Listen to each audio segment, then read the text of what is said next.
right, so we're going to be going further into the leg lock offense. Okay, so we did ankle locks before from Irimi Ashi Garami. Now we're going to start to set up the heel hook. We got a great combination between those two.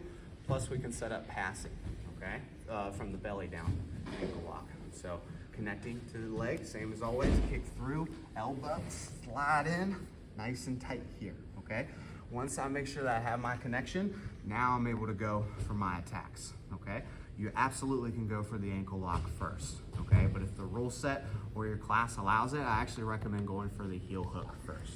Now, common entry is to just rotate my hips facing Joel and expose the heel here. That works wonderful if your person's not defending. If Joel is trying to actively hide his heel and face his toes to the outside, doing this, as you see, is not enough, okay? So what we do in this case is we take our heel off of the hip, post it on the mat. I'm gonna use my outside elbow, outside leg, and also my inside foot to help scoop my hips out here to the side, okay? And so I'm sliding into here, okay? Now I'm gonna bring this heel back to the hip, and I'm gonna start to rotate my knees until my outside knee covers the vision of Joel's face, okay? And as you see, even when he's trying to hide his heel, it's easier to expose it here. Once I have the heel, now I'm gonna start to go back towards leaning towards the outside and letting go of this inside leg, making connection here, okay? You absolutely can finish in Irimi Ashi Garami, okay? But switching to the outside is going to allow you more bridging power. So I absolutely can finish here, or I can let go. I can loosen with this leg, take it to the outside, and cross my ankle, my inside ankle over top of my outside ankle. Now I have a lot more bridging power than I did before. But the best thing you can do is upgrade if they're working on their defense. So as you see, Joel is going to have a hard time just doing the basic heel slip here because it's pretty tight, okay? But I also should be angling my legs, especially this inside knee here in the middle of Joel's chest. That way when he tries to reach and grab my grip, it's very difficult, okay? And if they can't grab your grip, second best option is to roll, okay? Whenever they start to roll away, go ahead, my inside leg is going to come out and it's going to cross over top of my outside leg. So it's controlling that far side leg, switching to here. Now when he goes to roll, I continue to roll with him. And now I land in the outside position here, okay? All right, so we also have a double attack, as I was saying.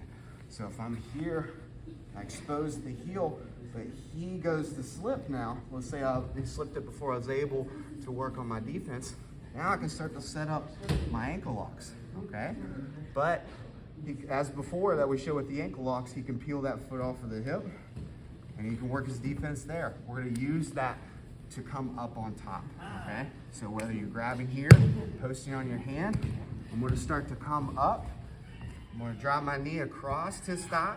I'm gonna loosen up on my grip here and just get an Achilles heel or top ankle grip and drive my knee down to the mat. As you see, we got his leg bent here. A straight leg is not going to be beneficial.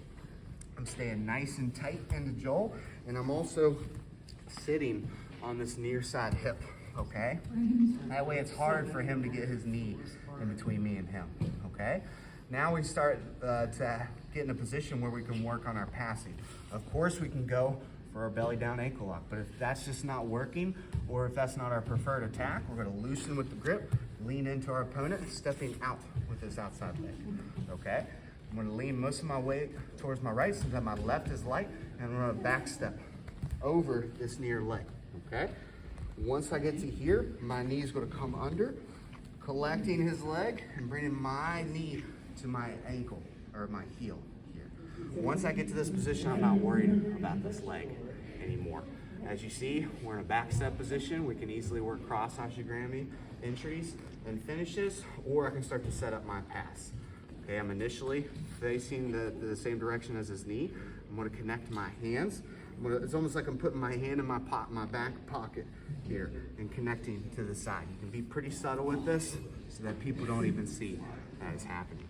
Once my hand is in my pocket, I'm gonna start to lean more towards Joel and face the direction that he is. And I like to take my head into the space between his shoulder and his head.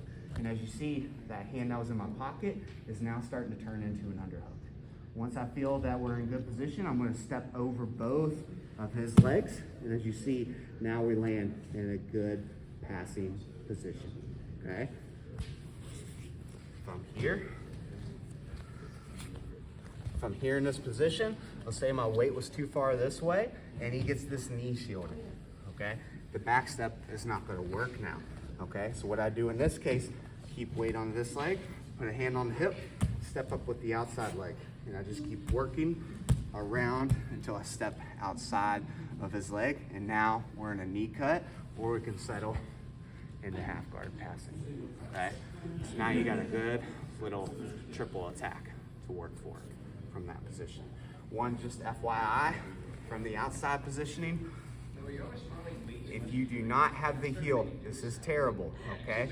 We're gonna pass the 50-50, because he can crush me, as you saw in the past videos. But whenever we're heel here, let's say he slipped the heel, I'm gonna grab with my inside hand, go supine, pass this across my stomach, and now we land in a 50-50.